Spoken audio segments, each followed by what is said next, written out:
Welcome to Therapist Uncensored, a podcast where therapists freely speak their minds about real-life matters. It is my pleasure to introduce you to our guest today. They've been so generous to come on and share with us. Lee Brookens, and it's spelled L-I, is a licensed social worker, a certified group psychotherapist, and a clinical hypnotherapist.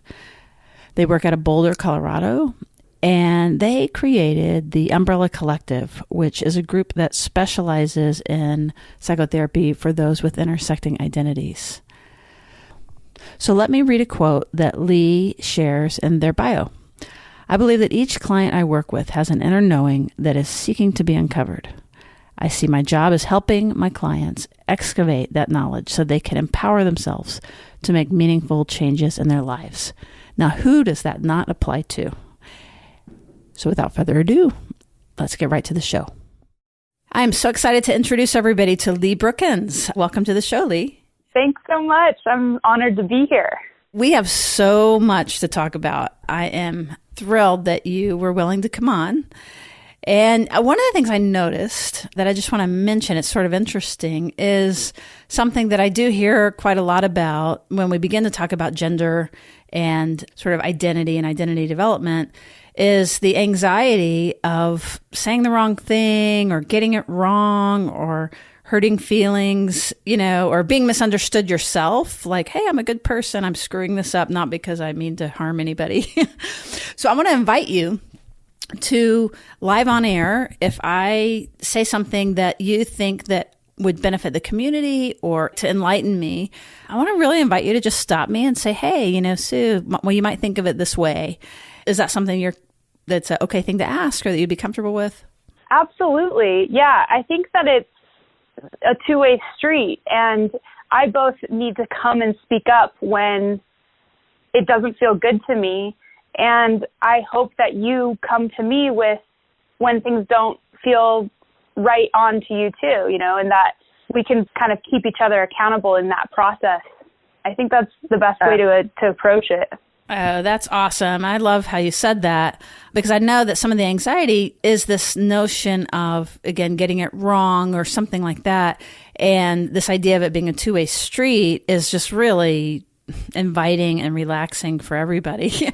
But also, one of the things I want to mention is that doesn't mean that we get to, as cisgendered people, just sit back and not think about it, and then until we're talking to someone that is gender nonconformist and, that is on this more of a spectrum of gender, that we can't sit back and just then start asking questions and expect another community to bring us up to speed.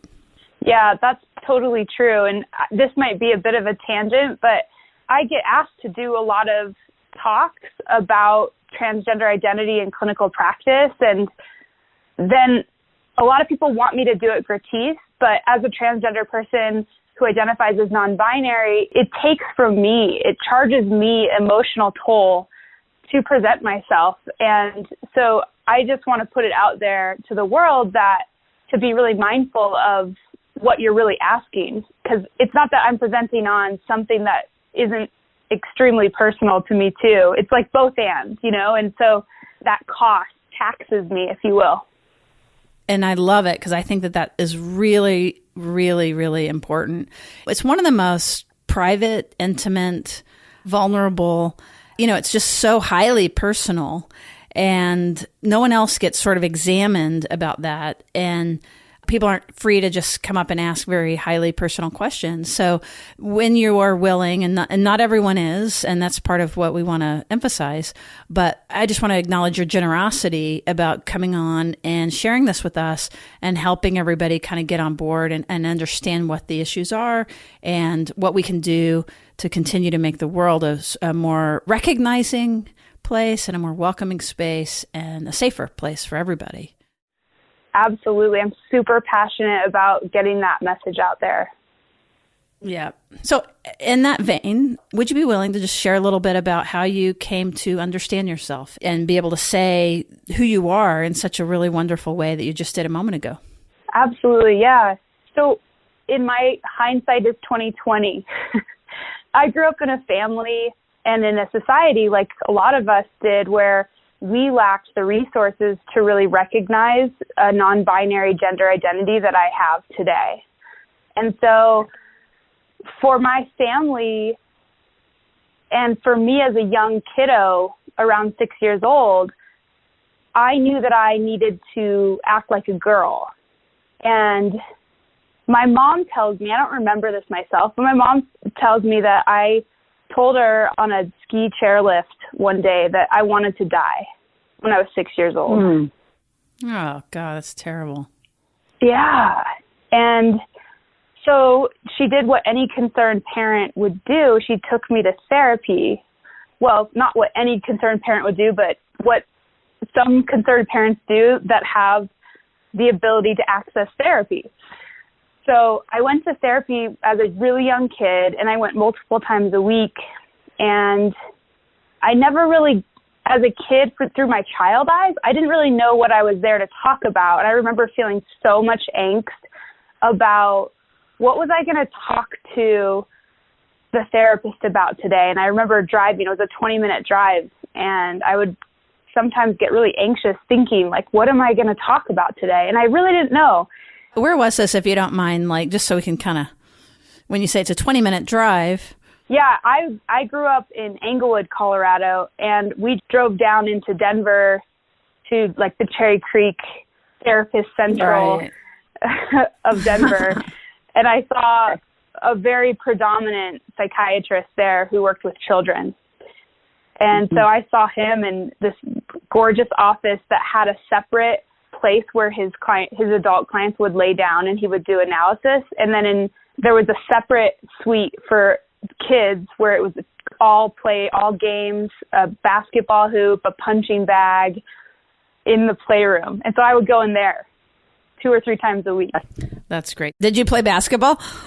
I did. I would say, like, trademark was very avoidant of talking about anything of importance to myself. And I made lots of jokes and avoided talking quite a bit. But he had my number. And so fast forward 25 years old, I'm trying to buy, feminine clothing that kind of shows a little cleavage, but not too much. I'm trying to fit in, go to the clubs, be interested in the boys. And I'm digging through my parents' old files, and I run into a file with my name on it that said my therapist's name. And I was like, oh, that's interesting. I'm going to look in here. So, of course. How could you not? I'm like, what the heck is in this? I would like some disclosure. And so I get in there, and I come across a letter that my doctor wrote to my parents at the conclusion of my treatment. And in it, he writes that when I came in to see him, I had gender identity disorder with depression. Gender identity disorder in childhood with depression. And then in parentheses, he wrote, I basically wanted to be a boy. And it was just shocking to me to start the letter and read that alone. I don't have any conscious thoughts about myself wanting to be a boy. Besides, I thought of myself always as a tomboy. And then I read a little further down, and it says kind of how the process of treatment went, building an alliance and all that good stuff. And then in his concluding paragraph, he writes that through the work of therapy with him, I now showed appropriate interest in boys. And there was, for those that may hear something off, do you hear that? Oh, God, ouch. Yeah. Oh, terrible. Oh, I was so happy. I know. Like, it's all better now that I show appropriate interest in boys. It's a conflation of my sexual identity and my gender identity. Yeah. Mm-hmm. And I think it's a really important statement about where professional therapeutic practice was at back in the 1980s and the early 90s.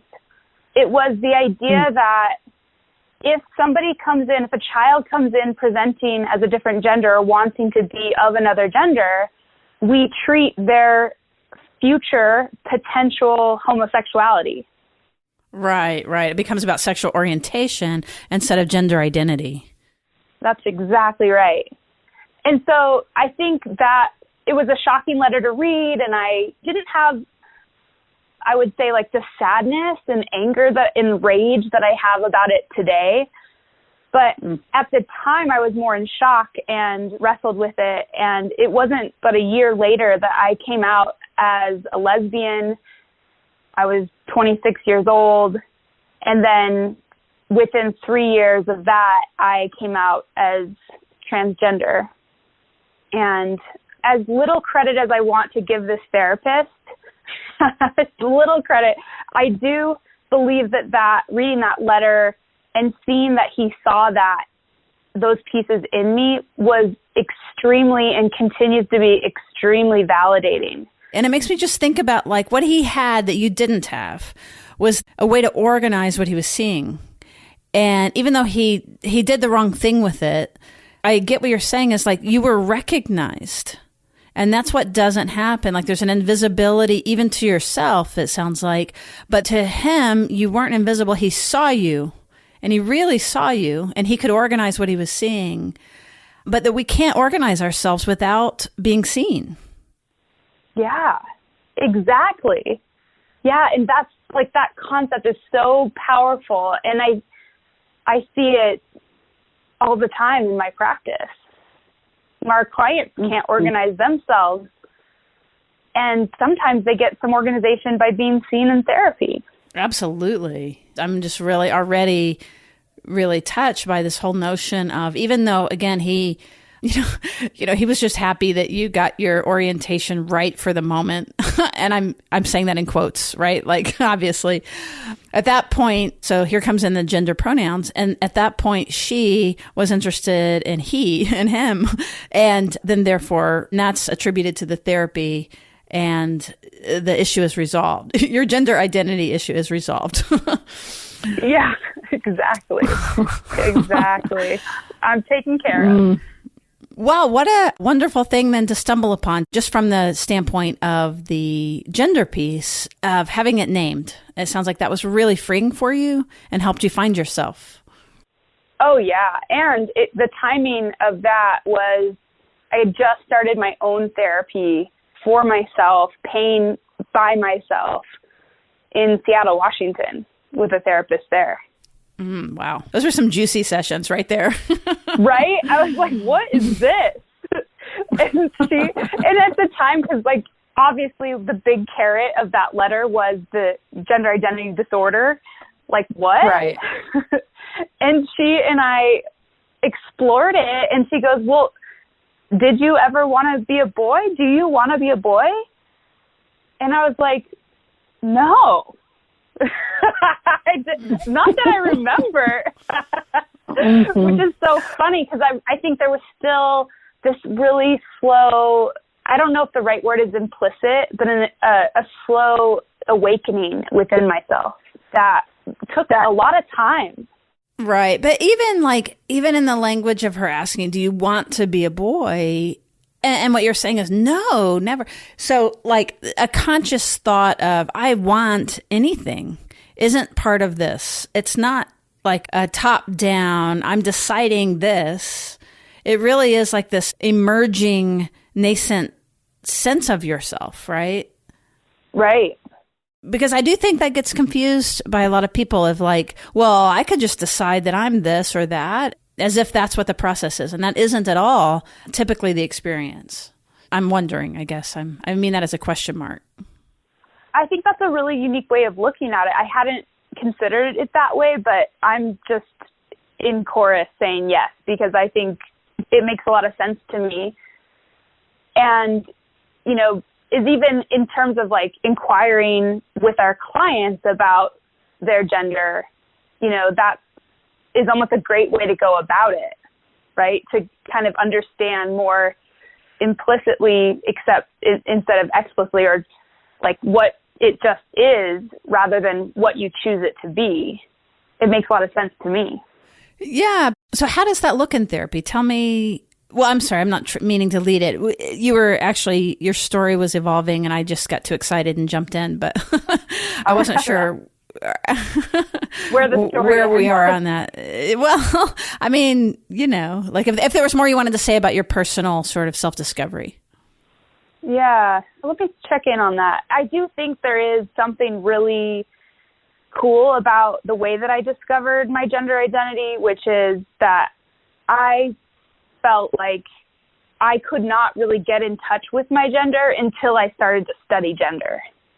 And it was through the process of selecting my master's thesis topic and isolating the subject of transgender identity and college sports in the NCAA that I really realized in selecting my definition of transgender, anyone who transgresses gender norms. I selected a really liberal, open-ended definition, and once I did that, I realized that I was. Oh, wow. Yeah. And I had already been experimenting with binding my chest, and that's just coming out of how I want to express myself. It wasn't really coming from any kind of conscious thought of, well, I am transgender or I am non-binary and I want a flat chest because of that. It was more coming out of a place of, I don't want to see this lump here anymore where my chest is. And I want to flatten that as much as possible.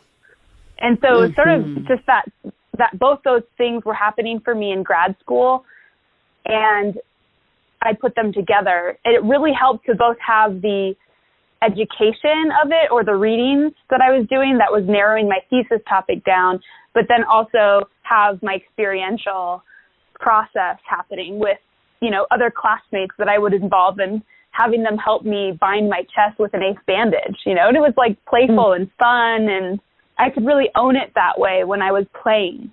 Yeah, so that would be how I came to know my gender as non-binary. And then I just sort of naturally fell into this field as a social worker, and people self-selected to work with me because of my gender expression and could identify with that on some level, or other colleagues knew about me and would refer people to me because of that.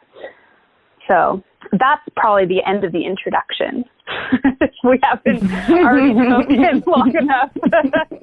It's so full of, I don't know, it's like beginning to join you in your experience of discovery, and with the absence of labels and names and a recognition of, oh, this is who you are, sort of being lost. But then as you begin to gain a narrative or words or language and being seen, and, it comes through play, but even seen in words, right? There's a word to describe something that is implicitly true, and those matching up. And again, it speaks to, Lee, your generosity at sharing your story and giving these words to people all over, right? That taking it out of the binary and creating a fluidity where that people are free to define themselves as they experience themselves instead of what words are out there for us.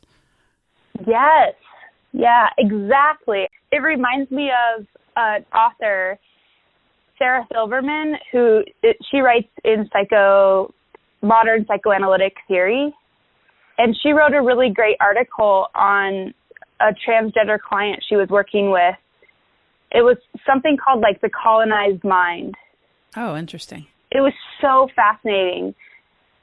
And also, for any cisgender therapist working with transgender clients, this is a great article for you to look at, too, because she writes about her cisgender identity and process and countertransference throughout her analytic treatment with this client, which I think is awesome, that she puts herself out there and owns some feelings she was having about resistance to her client transitioning.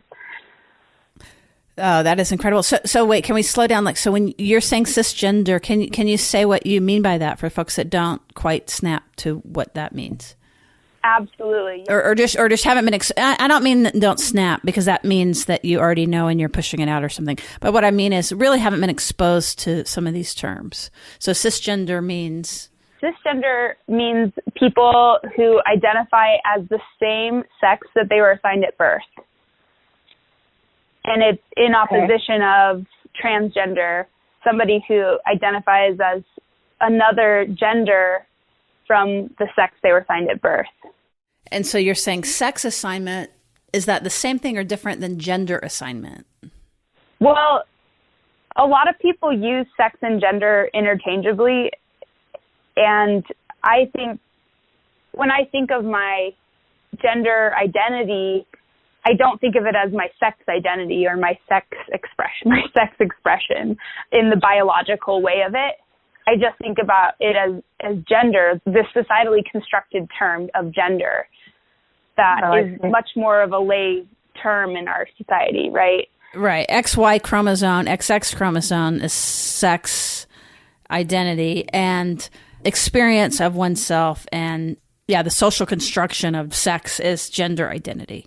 Yeah, exactly. And then just for folks who are catching up, and then sexual orientation, because you had mentioned that earlier, and that getting conflated has more to do with sexual attraction. It's not at all about self-identity as who I am, but more who I'm attracted to. Am I saying that right? Absolutely, yeah. You got that. So cisgendered are most of you that are listening, not all of you, but most of you. It's just that it's one of these things that we don't even think about because we don't have to, because it all matches up. But that when you're born, like as Lee is saying, with your chromosomes, XY, XX, your sex matching up with who you feel you are. So basically it's a non-thought, unless you're asked to or like invited to. And fortunately, that's what you're saying, is that this article that you're referring us to, which we're going to post in the show notes, really is someone who is open to exploring, like, wow, what are the privileges? What are the ways that I benefit, or just how is the world safer for me? Because I know I'm a woman. I might be a gay woman or a straight woman or even a butch woman, a butch gay woman, but still a cisgendered person, right? Like that becomes really interesting. And also let's cross one more thing, sex role. Because I was thinking about butch and femme and that being different than, I'm sorry, you tell me. This is what I think, and you tell me if this is right. Like butch and femme is on the gender fluidity scale, but it's different than transgender. Is that right? Am I thinking about that correctly? I think of it a little differently. Oh, good. I love learning. Go right ahead. Awesome. Yeah, I think of transgender as this big umbrella. Anyone who transgresses gender norms. So anybody whose gender identity differs from their sex assigned at birth. And then within that, there's non-binary. And that's also an umbrella within an umbrella. And so to me, let me back out for a second because I don't want to freak anybody out that I'm saying that butch lesbian is transgender. But I will say that that person must identify as transgender. So I'm not trying to slap any label on other people, but I think very liberally about what transgender is and that identity. Well, there's transgender people who, like butch would certainly for them fit under the transgender umbrella, or some might say trans and shorten it as a slang that just represents this huge category. Anybody who transgresses gender norms. But some people are super particular about it. So, like, I know a lot of butch lesbians who are like, excuse me, no, I'm cisgender. And I'm like, absolutely. And that's how you identify. And then the people that need that label use that label. So what I like about this is that, like, it begins to show where it gets a little fuzzy, right? And where that language deteriorates, and the importance of what one of the values I know that you hold, because it's in your bio actually, being able to discover and recognize and name themselves, so that, like you said, that there's no labels being put on anybody, but it's more of like this discovery process. Yeah, exactly. Yeah. So you would hear how someone identifies and then and reflect that back for them. Is that right? Yeah, and I'd ask them, what does that mean to you? Oh, that's great. It opens a whole world. It does. It's so liberating. Yeah, and it brings artistry in too, I think, because like society being, here's another term I'm running into, society and many people's idea about gender is very binary, which means either male or female. It opens up this whole world of in between that allows people to really paint a picture. And I think that's so important. Well, I love that. And it is true that like people are like, why are there so many letters in the GLBTQ PRL, you know what I mean? And this is part of why, is because as we begin to narrow down and help people sort of self-identify and, you know, going back to sexual orientations, this is my personal view, is that out of 10,000 people, there's probably 10,000 sexualities. And it's highly personal and intimate and individualized. And who is anyone to put a label on it, unless that is comforting and you, like for you, having the name, it helped you emerge. But sometimes having a label will box you in, like male, female. So I love the play of it. Awesome. Sometimes it's good. Sometimes it's not good, you know. There are no hard and fast rules. We can like zig and zag all over. Yeah, totally. And I mean, I'll point out too in my navigating with non-binary clients, whether or not they're ready to have some kind of medical intervention. So some non-binary clients who may, like myself, want a top surgery, which is a double mastectomy, to have a masculinized chest. That is really a hard decision for a lot of non-binary people, because it's hard to sometimes, when you're in the in-between as a gender identity or expression, it's really hard to know what is medically necessary of that. Let's take a quick moment out to thank our sponsor. Now, our listeners come from all types of professions and backgrounds all over the world, and we're so happy about that. And we are also really honored that many of our subscribers are mental health professionals like Sue and myself. And like us, many of you did not become clinicians because you were ecstatic about focusing on the business aspect of your practice. We want our attention to be on our clients and other really important endeavors. And that is where Theranest comes in. Now, Theranest is a practice management system for mental health professionals, and it can really help easily streamline your whole entire practice. It has a client portal for scheduling and great calendar organization.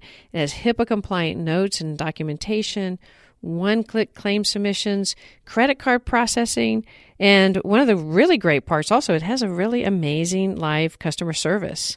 So there's no reason not to check it out. You can try it for free.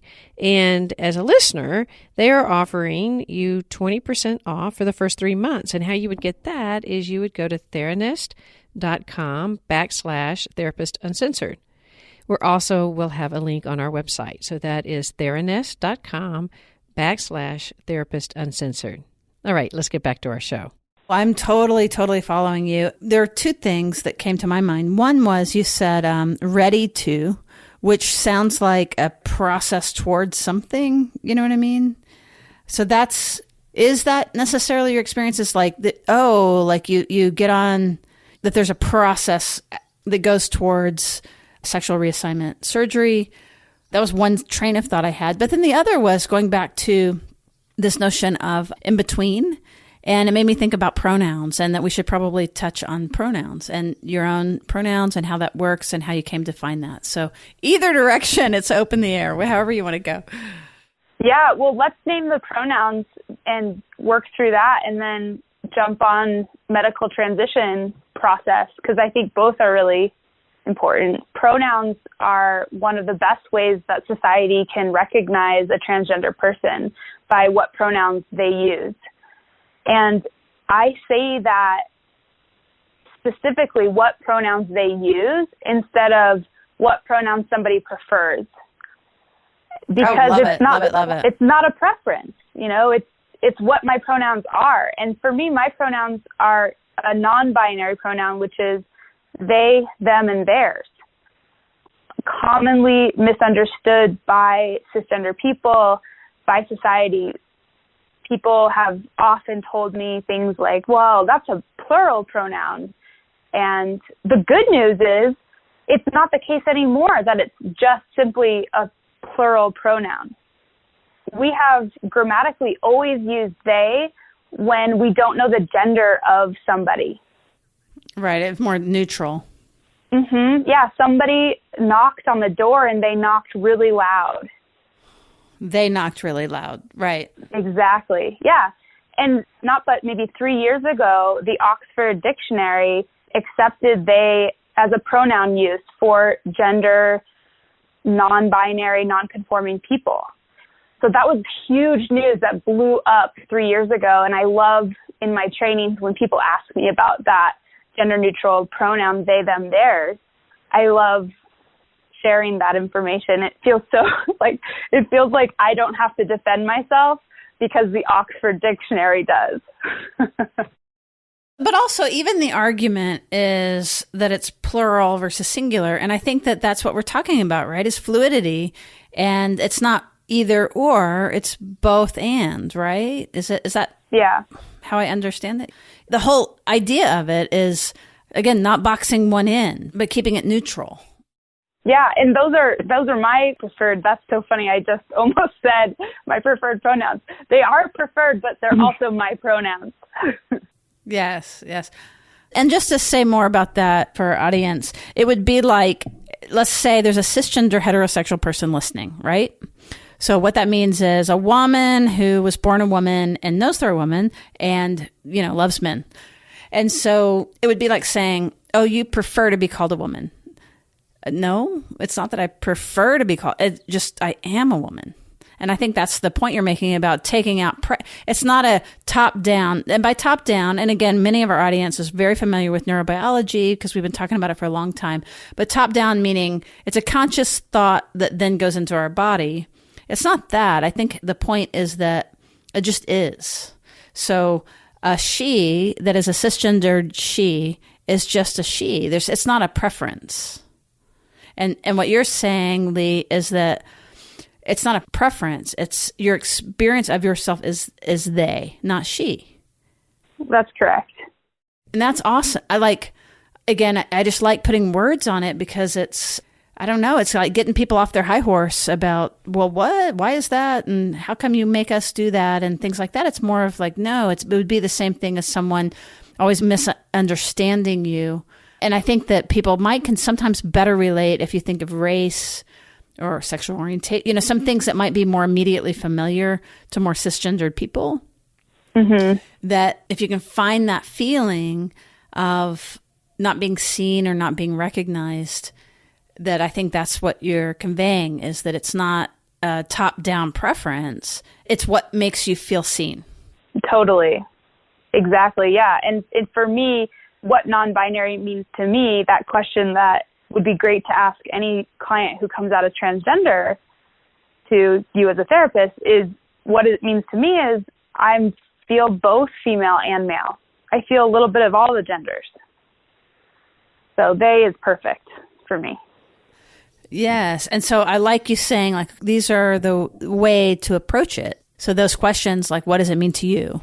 How do you see yourself? What else? What are other ways to come to find someone? Help them talk about it.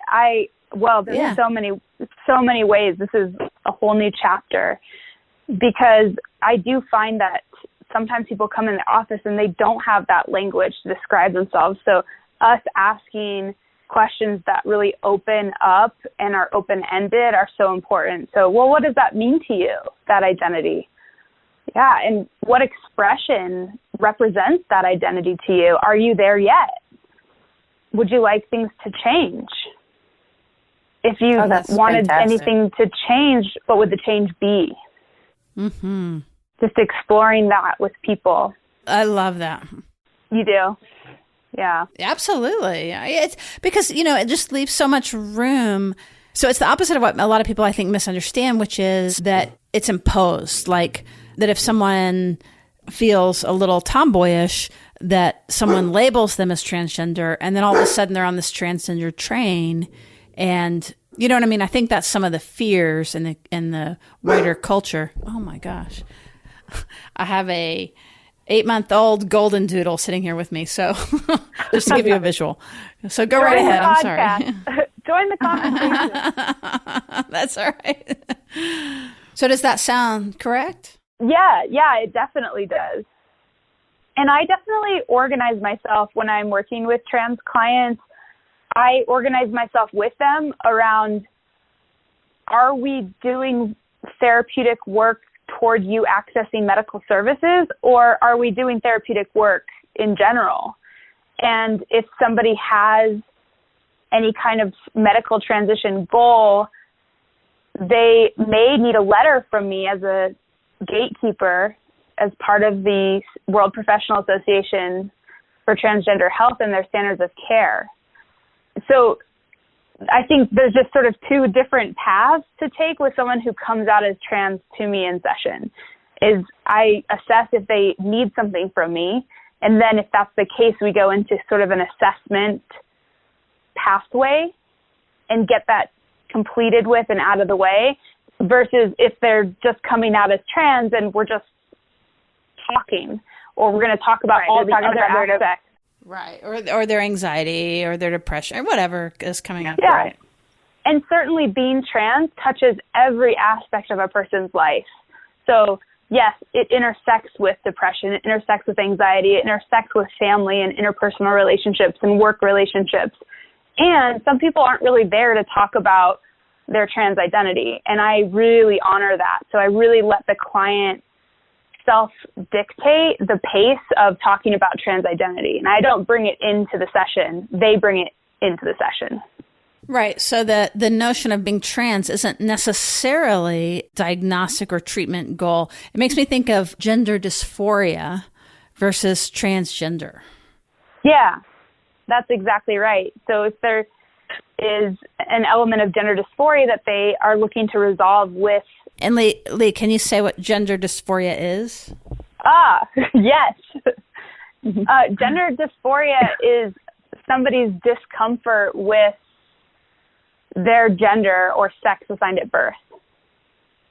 So it can come out, I think of it in 3 different ways. It can come out socially from society. I'm uncomfortable with you calling me female or a lady. It could come out with the body. That's a really big one. I'm uncomfortable with the size of my breasts. And actually, I don't want to call them breasts. I want to call them a chest. And it can come out spiritually or within the mind. I don't like these thoughts that I'm having about wanting to be a boy when I'm a girl. Damn it all. I'm a girl, you know, this kind of self-imposed persecutor. I can't have these thoughts. So those are the 3 ways that I see and assess gender dysphoria in the clients that I work with. I really love, like, even identifying those 3 things that, like, gender dysphoria, in other words, it's the upsetness about it that becomes problematic. It's not the it. Yeah. Well, just the way that I can more immediately relate as a cisgender woman is, you know, sort of gay identity. It's not the standard of care now for that is like, it's not the treatment of being gay or lesbian or all the different wonderful words for it now, queer and what are they? I mean, there's a million, the kids these days, oh my gosh. Pansexual, omnisexual. Omnisexual, asexual. So there's so many ways to identify that, but it's when it doesn't match, when, let's say, I'm attracted to women, but for some reason, I want to really repress that. Lots of good reasons. I don't want to die in some circumstances, or my faith excludes me from where I want to go. You know, see what I'm saying? That, like, there's many, many reasons why there would be discord, but it's the discord that's the problem. It's not the primary identity. And so that's the way that I'm more implicitly understanding what you're saying. It's not the fluidity, the gender fluidity that's the problem. It's if I have a problem with my gender fluidity, that is the problem. Right. That's exactly right. Isn't that what we're really treating as therapists in most clients? Is it's not the anxiety that's the problem. It's that I have a problem that I have anxiety. I don't know that everyone would agree with you about that, but they're like, I hate breaking into a sweat, when I go social, No, we're not cutting anything out. I love it. Actually, I think that's a healthier way to, honestly, I think it's a healthier way to look at it. It's like, yes, I break out to a sweat anytime somebody that I'm attracted to talks to me. Let's just say that, right? So it's anxiety. But what you're saying, and I love it, is like, it's not a problem that you break out into a sweat and that you have anxiety about that. What's a problem is that you have a problem with breaking out into a sweat and having a problem with that. Yeah, and you just want it to go away. You want it to disappear. Right, instead of, oh, this is who I am. Yeah, instead of inviting it in. So. Oh, it's such a great example, though. Honestly, seriously, like it's a great example of what we can learn from sort of gender politics and gender, the whole conversation about gender is this openness around like what's actually the problem.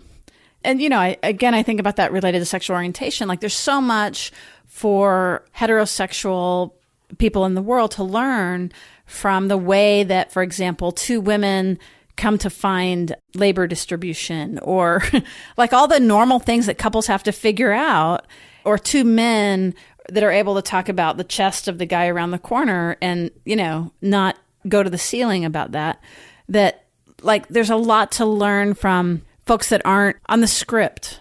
That when you're freed of the script of whatever the societal script is, whether it be gender orientation or sex role expression, that freedom then brings this creativity and new ideas to the whole thing. So just what you just said right then is an example of it, which is it's not anxiety that should be treated. It's the problem that you have with having anxiety. And that is a new thought. And we wouldn't be able to have that thought without this kind of openness of coming to discover something. So that's so cool. Yay! I like that. Celebrate that.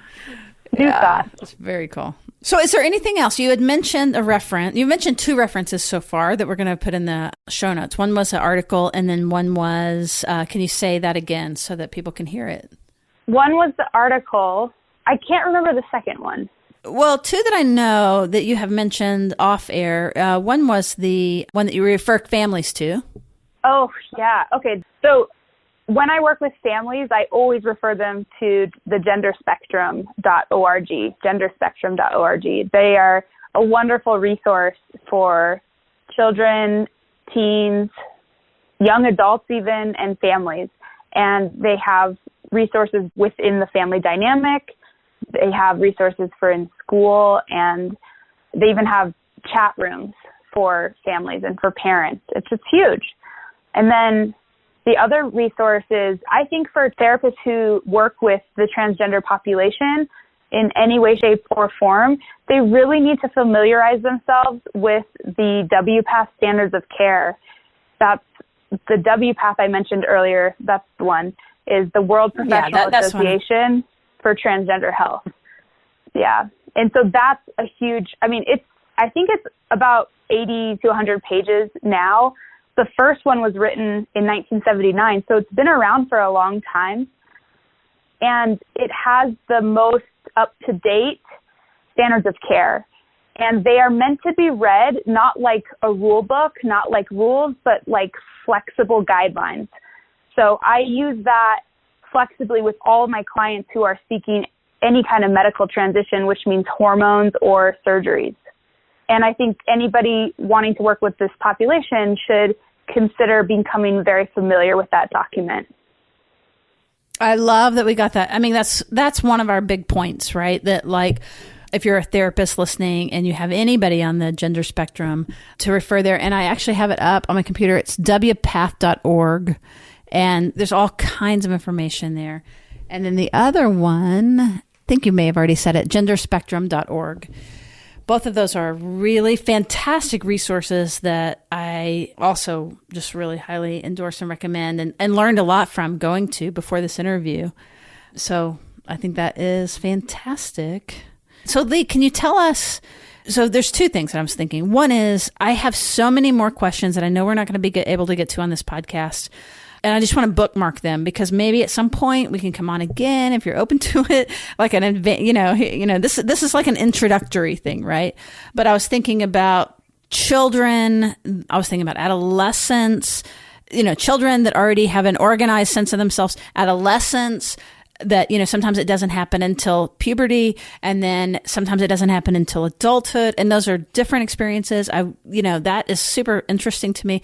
But then also all the, what's the difference in transgender, treating a transgender person versus treating a cisgender person. And so if a cisgender therapist has someone that has I kind of like, your umbrella of transgender being any of the gender fluidity in a sense. But I also have had experiences as a therapist where I didn't impose it, but basically I just floated it as a test balloon for someone who absolutely is on the gender spectrum and refers to them, dude, and you absolutely is there. But when the question of gender came up, they looked at me like I had three heads, what are you talking? Meaning that isn't where they are. It's not where they want to go. Anytime I push on it, it's let's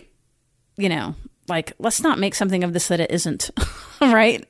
And almost sort of making conscious something that it's not a struggle. So I don't want to impose that in that direction either. Right. I want to be an informed clinician and I'm seeing this in front of me. So I say it. And if it's not even in their mind. It's not in their heart. It's not anything they want, So it's okay, let's put this one right back in my pocket. Exactly. Yeah, that's the same process for other, you bring up some insight and they reject it and you say, oh, okay. Well, it's very clear. It's that was me. That wasn't you. And what we're trying to figure out is what is you? What is you? Let me help you find what is you. And it's fine for us to miss in that way, but someone else might catch that ball and be like, I've never thought about that, or absolutely, or anything else that could come from it. So anyway, the idea of this is, and what I really love about it, and again, it's this community teaching a wider community. It's almost like a disenfranchised community. Let us all learn that things open up and that there's not something imposed, and we get to identify our sexuality, we get to identify our gender, we get to figure out what we want and what we don't want and negotiate that in the world. And what an incredible gift, Lee, that you're bringing to everyone, regardless of their gender. Oh, thank you so much, Sue. I mean it to my toes. I think it is the coolest way of taking scales off our eyes, right? A way of stopping us from limiting ourselves. And it might not be gender for someone listening, but it might be about something else. It might be about their art, or it might be about their, I don't know what. It might be about their expression in some other way. I don't know. I don't want to define it for you, listeners. You define it for yourself and come out of whoever you are and express yourself wildly in the world. How about that? Yeah, it's just removing the dichotomies. Exactly. Yeah, exactly. Beautiful. All right. So what we want to do, Lee, can you tell folks how to reach you if they are interested in connecting in some way or anything like that? Either you or someone that might be connected to you. Yeah. So my website for my group practice is called the Umbrella Collective. So you would go to umbrellacollective.org, and on there we have a contact form. Yeah, that's the best way to reach me. It'll come right to me. That is awesome. And is there any other references off the top of your head that you want to add real quickly? No, I think, there's so many. So that's the 101. There's the 101. That's the 101. Okay, great. And what we want you to do is we want you to go to the show notes, because the show notes are going to have all of these links and maybe more. A lot of times I throw more stuff in there so that really the eager ones of you can keep going. And that's a really great place to start, and the places that Lee sent you to. And that's a really good first dose. So I cannot thank you enough. I know that it's been such a fun conversation, and I know people's minds are probably whirling right now. And that's cool. That's what we want to happen, is we want to stir it up. Absolutely. Yeah. Well, thank you for being so disarming. I just wanted to let my heart open on up. So good. Did that happen? Did that happen? Absolutely did. Yeah. I feel great. Oh, that's awesome. Great. Okay, good. Well, that makes me happy. So for those of you listening, thank you so much. And basically, if you're still with us, that means you're one of the folks that go all the way through. It means you've found value in the podcast. And if that's the case, we really would like to invite you to go on to your podcast players and give us a rating and review and really help other people find this kind of information. And also be generous and share it freely. And also, if you don't like it, or if you don't like something that was said, or if you love it and you want us to keep going, anything like that, just contact us directly and let us know anything that you have to say about it, because we read every single feedback and we take it all in, and we're not necessarily able to respond to everybody personally, but we definitely hear you and want to know how we're doing. So, all right. Thank you so much, Lee. And thank you everybody for listening, and we will return with more. So we'll be back at you. We'll see you around the bend. Therapist Uncensored is Ann Kelly and Sue Marriott. This podcast is edited by Jack Anderson.